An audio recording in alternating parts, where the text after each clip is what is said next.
Hello everyone, welcome to ज्ञानम institute Amritsar. आज हम डिस्कस करने वाले हैं IB ACI एग्जामिनेशन 2025 की एक शिफ्ट के बारे में।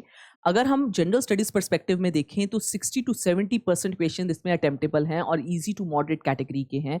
बाकी कुछ क्वेश्चन ऐसे हैं जो थोड़े से टीडियस और मुश्किल कह सकते हैं, लेकिन 70% अटेम्प्ट आप आसानी से कर सकते हैं। डिस्कस करते हैं फर्स्ट शिफ्ट, और ये ईजी कैटेगरी की शिफ्ट मानती हूँ मैं इसको। तो स्टार्ट करते हैं। क्वेश्चन किस प्रकार से रहे? Which Supreme Court case ruled that harmony must be maintained between the fundamental rights and the directive principle of state policy? DPSP और फंडामेंटल राइट्स आपस में हार्मनी के साथ चले, ये इस कौन से केस में बताया गया? तो ये Minerva mill versus union of India 1980 का ये केस है, जिसमें उन्होंने बैलेंस दोनों में बना रहे इसके बारे में बात की है। और ये ध्यान रखें, balance is essential between fundamental rights and DPSP। एक लॉ बनाते बनाते दूसरा बिल्कुल वॉयलेट नहीं हो जाना चाहिए, ये केस का मतलब वही था।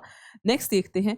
विच island is mentioned as the largest inhabited riverine island in the world? तो रिवराइन आइलैंड्स थोड़े से डिफरेंट रहते हैं।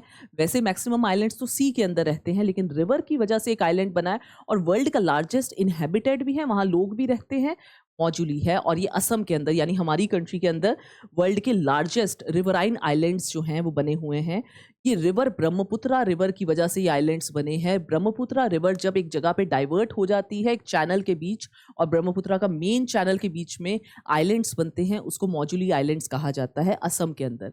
नेक्स्ट देखिए। Match the following wild life sites with their corresponding states. तो वाइल्ड लाइफ साइट्स ये थोड़ी सी डिफिकल्ट वाइल्ड लाइफ साइट्स कहा जा सकता है, ये थोड़ा डिफिकल्ट कैटेगरी का क्वेश्चन कह सकते हैं आप इसको। क्लाउडेड लेपर्ड नेशनल पार्क ये त्रिपुरा में है। मयूर झरना एलिफेंट रिजर्व ये वेस्ट बंगाल में है। लेमरू एलिफेंट रिजर्व ये छत्तीसगढ़ में है। और चंद्रशेखर आज़ाद बर्ड सेंचुरी ये उत्तर प्रदेश में है। इसमें एलिमिनेशन से भी आंसर आपका नहीं बन पा रहा, बिकॉज अगर आप कहें चंद्रशेखर आज़ाद जो बर्ड सेंचुरी है वो उत्तर प्रदेश के थे, तो उत्तर प्रदेश आपका आंसर बन रहा है। तो ये डी जो है वो हर जगह पे 4 पे ही है, तो ये आपका यहाँ से ट्रिक नहीं बन पा रहा। लेकिन एलिफेंट रिजर्व से आप थोड़ा सा अंदाज़ा लगा सकते हैं। एलिफेंट रिजर्व जहाँ जहाँ है वहाँ पे कोई पहाड़ी इलाका कम होना चाहिए। एलिफेंट्स का नेचुरल हैबिटेट पहाड़ी इलाकों वाला नहीं होता, वहाँ से आपकी थोड़ी सी एलिमिनेशन बन सकती है। नेक्स्ट एग्जामिनेशन के लिए ये नेशनल पार्क्स आप याद कर लें, आपके लिए बेनिफिशियल रहेगा। नेक्स्ट देखते हैं। ये क्लाउडेड नेशनल पार्क लेपर्ड जो है, हमने नेशनल पार्क्स के बारे में, क्लाउडेड लेपर्ड जो है ये वैसे कहाँ का स्टेट एनिमल रहता है उसके बारे में मैंने आपकी जानकारी लिख दी है। मेघालय का स्टेट एनिमल है और ये नेशनल पार्क जो है उसको मान्यता 2007 में मिली है। दूसरे नेशनल पार्क्स भी आप देख लें। मयूर झरना नेशनल पार्क ये वेस्ट बंगाल का है। ये अब नेक्स्ट आने वाले एग्जामिनेशंस के लिए आपको याद रखनी है ये चीज़ें। नेक्स्ट अगर हम देखें तो लेमरू एलिफेंट रिजर्व जो है ये छत्तीसगढ़ के अंदर लोकेटेड आपका नेशनल पार्क है और इसको मान्यता मिली 2020 में under the wild life protection act 1972। और शहीद चंद्रशेखर आज़ाद बर्ड सेंचुरी जो है ये उत्तर प्रदेश में। ये तो आपको आइडिया हो जाएगा बिकॉज जहाँ पे नेटिव प्लेस है चंद्रशेखर आज़ाद जी की, वहीं पे उनका नाम से बर्ड सेंचुरी है। नेक्स्ट देखते हैं। विच material was predominantly used for constructing the foundation of most buildings of Dholavira site? तो धोलावीरा आप जानते हैं इंडस वैली सिविलाइजेशन का एक बहुत ही इंपॉर्टेंट साइट है, गुजरात के अंदर जो है ये जगह है। हड़प्पन आर्किटेक्चर में ये धोलावीरा साइट्स में मैक्सिमम फाउंडेशन चीज़ें किससे बनी? तो आपका आंसर है स्टोन्स। अब ध्यान रखें, बाकी जो आपकी सिटीज़ हैं, फॉर एग्जांपल हड़प्पा, मोहनजोदारो, बड़ी सिटीज़ जो हैं हड़प्पन सिविलाइजेशन की, वहाँ पे जो मेजर कंस्ट्रक्टिंग मटेरियल था ब्रिक्स होती थी, लेकिन यहाँ धोलावीरा जो है वो एक्सेप्शन में आता है और वहाँ पे स्टोन से आपके मैक्सिमम जो कंस्ट्रक्शन का मटेरियल है वो स्टोन्स इस्तेमाल हो रहा है। तो धोलावीरा कहाँ पे है जगह, वो भी इंपॉर्टेंट है, गुजरात के अंदर है ये जगह। नेक्स्ट देखते हैं। Which of the following rights has not been interpreted as a part of article 21 of the supreme court? बहुत ही इजी क्वेश्चन है बिकॉज मल्टीपल टाइम्स आपके एग्जामिनेशन में आता है। राइट टू वोट जो है 21 आर्टिकल हमारा फंडामेंटल राइट है और राइट टू वोट हमारा फंडामेंटल राइट नहीं है, तो आपका आंसर बनता है राइट टू वोट। आप बाकी चीज़ें ना भी रीड करके आपका आंसर बन सकता है। नेक्स्ट देखें। Which of the following was a key feature introduced by the 42nd constitutional amendment act 1976? तो कौन से की फीचर्स हैं इस 42nd अमेंडमेंट के बहुत ही इंपॉर्टेंट अमेंडमेंट रही है अपने समय पे। Limiting the powers of the parliament, नहीं, पार्लियामेंट की पावर्स तो इंक्रीज हो गई थी, खास करके लोकसभा की ताकत। स्ट्रेंथनिंग द जुडिशियल रिव्यू जो है उसको थोड़ा सा सप्रेस किया गया था 42nd अमेंडमेंट के द्वारा। जुडिशियल रिव्यूज भी हटा दिए गए थे कई जगहों पे।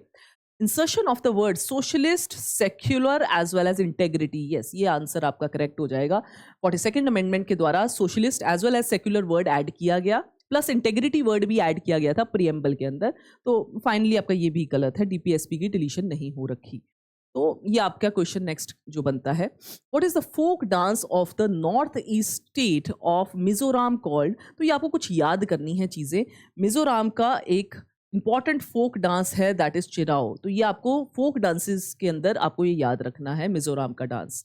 नेक्स्ट देखिए, Which forest type in India is being described based on the following characteristic। तो कौन से characteristic पे ये आपका जो है फॉरेस्ट कौन सा बनता है। Found in region that receive about 100 centimeter of rainfall annually from October to December with a mean temperature of 28 degrees Celsius and relatively humidity of 74%। Forest consists of low height trees with canopies ranging from 9 to 12 metre common tree species. ये काफ़ी difficult question आपको देखने में लग रहा होगा। Toddy palms, cocoa, जामुन, रीठा, आपको difficult लग रहा है, लेकिन आप थोड़ी सी 2-3 चीज़ें इसमें ऐडअप करें तो आपका आंसर निकल के आ जाता है। For example 100 centimetre of rainfall जो है वो बहुत ज़्यादा रेनफॉल नहीं मानी जा सकती। उसकी कैटेगरी जो है वो ड्राई कैटेगरी में आ जाएगी। तो वेट कैटेगरी वाला और मॉइस्ट कैटेगरी वाला आप हटा दें। 100 centimetre rainfall is not too much, तो आपका ड्राई कैटेगरी आ जाएगा। दूसरी बात, टेम्परेचर से आप अंदाजा लगा लेंगे कि ट्रॉपिकल है या सब ट्रॉपिकल, बिकॉज अब आपके पास क्या रह गया है, ट्रॉपिकल ड्राई एवरग्रीन फॉरेस्ट या सब ट्रॉपिकल ड्राई एवरग्रीन फॉरेस्ट। आपको ट्रॉपिकल को देखना है, ट्रॉपिकल कैसे बनेगा। तो टेम्परेचर रेंज जो है वो 28 डिग्री सेल्सियस है, which is good temperature range, high side पे है। ये ट्रॉपिकल आपका आंसर बनना चाहिए, tropical dry evergreen forest. Evergreen आपने अंदाजा लगाया है बिकॉज रिलेटिवली काफ़ी फॉरेस्ट जो है 74% फॉरेस्ट, ये जो ह्यूमिडिटी है वैसे है, तो एवरग्रीन रहेंगे ये। तो आपका आंसर ये निकल के आता है इसमें। 100 सेंटीमीटर रेन और 28 डिग्री सेल्सियस से ही आप थोड़ा सा अंदाजा लगा सकते हैं। नेक्स्ट देखिए, विच of the following policies replace the फेरा यानी कि foreign exchange regulation act during the economic reforms in Indian economy. तो फेरा को रिप्लेस करता बहुत ही फेमस एक्ट है फेमा। फेमा एक्ट जो है फॉरेन एक्सचेंज मैनेजमेंट जो है आपका एक्ट, ये बहुत ही फेमस एक्ट है। आपको याद रखना है कि फेरा को रिप्लेस करने वाला एक्ट जो आया था फेमा था। Very easy question. नेक्स्ट देखते हैं, तो फेमा के बारे में कुछ और डिटेल्स अगर आपने याद रखनी हो, ये फॉरेन एक्सचेंज को मैनेज करने वाला एक बहुत ही इंपॉर्टेंट एक्ट है। 1999 में ये इंट्रोड्यूस किया गया, फेरा को रिप्लेस करता हुआ। ज़्यादा लिबरल एटमोसफेयर ये प्रोवाइड कर रहा था for the upcoming businesses. Foreign जो आपका इंपोर्ट एक्सपोर्ट के जो लॉज है उसको भी लिबरल कर रहे थे, सो दैट मैक्सिमम तौर पे जो ट्रेड है वो फैसिलिटेट हो पाए। नेक्स्ट देखते हैं, which of the following initiative was introduced in 2014 to boost industrial sector by making India a global manufacturing hub. ये मैक्सिमम क्वेश्चंस एग्जामिनेशन में क्वेश्चन आ रहा है, ध्यान देना है इसमें। इंडस्ट्रियल सेक्टर को प्रमोट करता हुआ 2014 का बहुत ही फेमस आपका जो एक इनिशिएटिव था that is make in India. Very important, ये बहुत सारे एग्जामिनेशन में क्वेश्चन देखा जा रहा है मेक इन इंडिया के परस्पेक्टिव में। नेक्स्ट आप देखें, मेक इन इंडिया की कुछ डिटेल्स हैं इसमें। सितंबर 25, 2014 में इंट्रोड्यूस किया गया। मैक्सिमम चीज़ें इंडिया में ही बन पाए, मैन्युफैक्चर हो पाए, उसके पर्सपेक्टिव में ये आपका इनिशिएटिव लिया गया इंडिया को सेल्फ रिलायंट बनाने के लिए।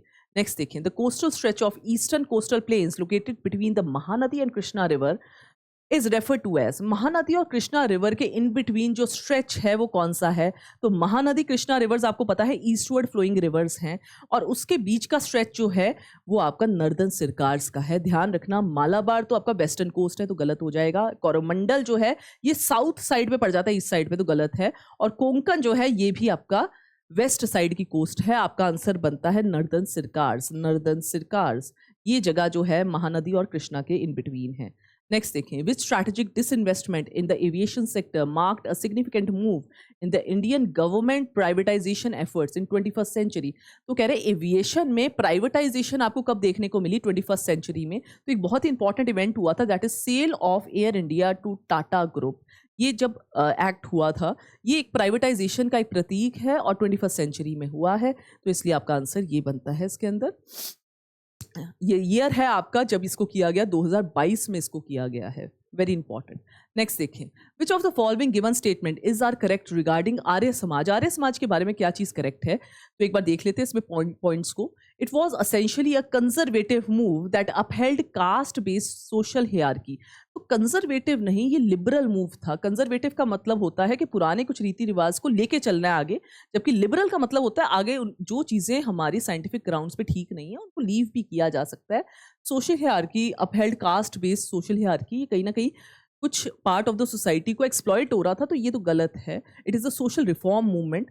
इट सपोर्टेड आइडल वर्शिप, गलत है ये भी। आइडल वर्शिप कम सपोर्ट करता है आर्य समाज, मैक्सिमम तौर पे यज्ञ वगैरह में बिलीव करते हैं ये लोग, आइडल वर्शिप में बिलीव नहीं करते। Next comes, it promoted the revival of ritualistic Hinduism akin to that of Puranic traditions. Rituals यानी प्रथाएं वगैरह फॉलो करने में बिलीव करता था, तो ये एक सोशल रिफॉर्म है। यानी कि कोई चीज़ें पुरानी अगर हैं और बहुत ज़्यादा कंट्रीब्यूट नहीं कर रही आगे ग्रोथ में, तो वो चीज़ें हटा देनी चाहिए, ऐसा आर्य समाज मानता था। तो ये जो है पार्ट आपका करेक्ट हो जाएगा। इट्स स्टार्टेड शुद्धि मूवमेंट, यस शुद्धि movement was started by Arya Samaj. आपका आंसर बनना चाहिए ओनली 4। यहाँ पे आपका आंसर है ओनली 4। अगर आप लॉजिकल बेस पे देखें तो आपका आंसर बन जाना चाहिए। नेक्स्ट देखें, what vision and main aim did India's ministry of Panchayati Raj poses. तो क्या विजन उनकी रही, तो बहुत ही ईजी है। पंचायती राज तो आपका डिसेंट्रलाइज करने के लिए, पावर डिस्ट्रीब्यूट करने के लिए आगे सब लेवल्स पे, so that small problem small जगहों पे ही कंप्लीट हो जाए, खत्म हो जाए, सॉल्व हो जाए। To regulate Panchayati Raj finances, no. To centralize planning and governance, no. To decentralize करना, वो करेक्ट हो जाएगा। To implement international rural development, international rural development models जैसा कोई चीज़ नहीं है। और नेक्स्ट देखेंगे, to attain decentralized and participatory local self government through PRIs, ये करेक्ट हो जाएगा आपका। कि पंचायती राज इंस्टीट्यूशंस का पर्पस ही क्या है, पावर को डिस्ट्रीब्यूट कर देना आगे लेवल्स तक, लोगों तक, ताकि स्मॉल प्रॉब्लम्स लोकल लेवल्स पर ही सॉल्व हो जाए। नेक्स्ट देखते हैं, who founded the Pala dynasty in the Bengal region of India. Pala dynasty कौन से फाउंडर कौन है, वो क्वेश्चन पूछा गया। तो ये हमने मल्टीपल टाइम पाला डायनेस्टी में किया है, गोपाला जी ये इसके फाउंडर रहे, तो आपका आंसर बनता है गोपाला। आपको धर्मपाला के बारे में भी पता होना चाहिए, विक्रमशिला यूनिवर्सिटी धर्मपाला जी ने बनाई है, ये भी आपके एग्जामिनेशन में क्वेश्चंस रहते हैं। तो कई बार आपको पाला डायनेस्टी के ऊपर कुछ डिटेल्स पूछ ली जाती हैं, तो ध्यान रखें। गोपाला के बारे में तो आपको आना ही चाहिए, he was the founder. And Dharmapala one of the major important इनके ऊपर क्वेश्चन जो बनता है, विक्रमशिला यूनिवर्सिटी इन्होंने फाउंड की थी। हमारी कुछ एंशियंट यूनिवर्सिटी में से विक्रमशिला का नाम भी आपने मल्टीपल टाइम सुना होगा। Next comes the term reforms with a human face. ये एक reform with a human face जो है in the Indian economy refers to which of the following, इनमें से किस चीज को वो रेफर करता है। State monopoly in welfare, no, ये तो रिफॉर्म विद ह्यूमन फेस और मोनोपोली उसके साथ टच नहीं करती। ट्रेड फर्स्ट स्ट्रैटेजी, तो ट्रेड फर्स्ट में आपको विद अ ह्यूमन फेस कहने की जरूरत नहीं है। ग्रोथ प्रायोरिटाइज्ड ओवर इंक्लूजन, तो ये तो देखा जाए ग्रोथ को प्रायोरिटाइज कर रहा है, इंक्लूजन का मतलब है सारे लोगों को साथ में लेके चलना, उसको तो कर ही नहीं रहा प्रायोरिटाइज। और नेक्स्ट आपका आया था, ये आपका आंसर बन जाएगा इक्विटी फोकस लिबरलाइजेशन, यानी सभी लोगों को जो है ग्रोथ का फायदा सभी लोगों को हो, ये कहना चाहते हैं ये reforms with a human face. Next देखिए, the first issue of the weekly paper Harijan was by Mahatma Gandhi, what was published on, कौन सी डेट को पब्लिश किया गया। ये थोड़ा अच्छा क्वेश्चन कह सकते हैं, डिफिकल्ट लेवल का, बिकॉज इसमें मंथ्स का भी गैप है, आपको जो है जानने की जरूरत है। वैसे तो अगर आपको ईयर पता है तो आपका आंसर आ जाता है, लेकिन यहाँ पे उन्होंने एक ही ईयर के अंदर 2 अलग मंथ्स के ऊपर क्वेश्चन पूछा है आपसे। आपका आंसर बनता है यहाँ पे 11 फरवरी 1933 और 11 जनवरी भी आपका आंसर है। तो बहुत ही ध्यान से आपको ये आंसर मार्क करना है।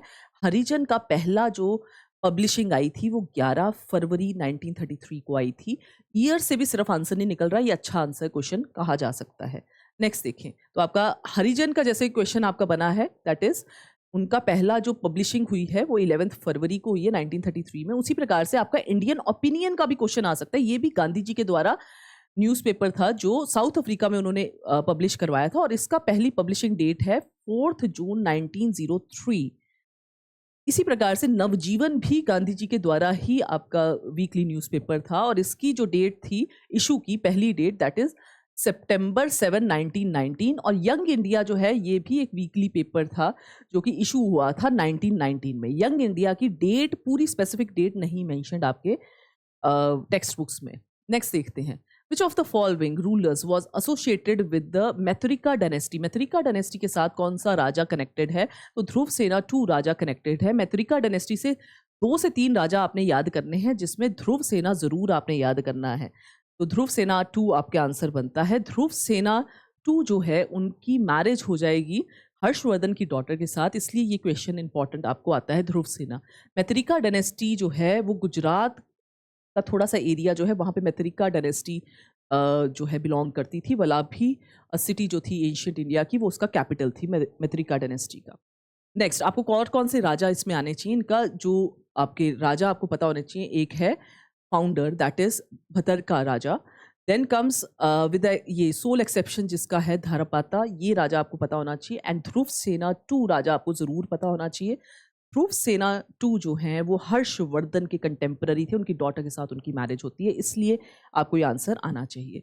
नेक्स्ट लास्ट क्वेश्चन आपका इस जनरल स्टडी सेक्शन का रहेगा, the significance of the right to constitutional remedies stems from which of the following. Constitutional remedies article 32 जो है किस चीज से कनेक्ट करता है? It ensures voting rights. Voting rights की तो बात ही नहीं हो रही, अभी फंडामेंटल राइट्स के प्रोटेक्टर है आर्टिकल 32। नेक्स्ट कह रहा है it allows employment rights, employment rights की बात नहीं हो रही। It guarantees rights regarding property, property वाला राइट भी आपका फंडामेंटल राइट नहीं रहा। इट इंश्योर्स, लास्ट है, it ensures citizen can petition court to enforce their fundamental rights. ये करेक्ट है आपका आंसर और आपका आंसर बन रहा है डी, वेरी इजी क्वेश्चन। इसी प्रकार के कुछ आसान क्वेश्चन देखे जा रहे हैं IBACIU एग्जामिनेशन में। 60 to 70% आपके जनरल स्टडीज सेक्शन अटेम्प्टेबल है। हाँ, कुछ इसमें डिफिकल्ट लेवल ऑफ क्वेश्चन है जिसको आपने रेडी कर लेना है। आपके आते हुए रेलवे के एग्जामिनेशन आ रहे हैं, SSC के और एग्जामिनेशन, CPO, CHSL, मल्टीपल और एग्जामिनेशंस, MTS भी आ रहा है, तो उसके लिए आप नेक्स्ट जो एग्जामिनेशन के लिए तैयार कर लें जो इस एग्जाम में आया है। Thank you.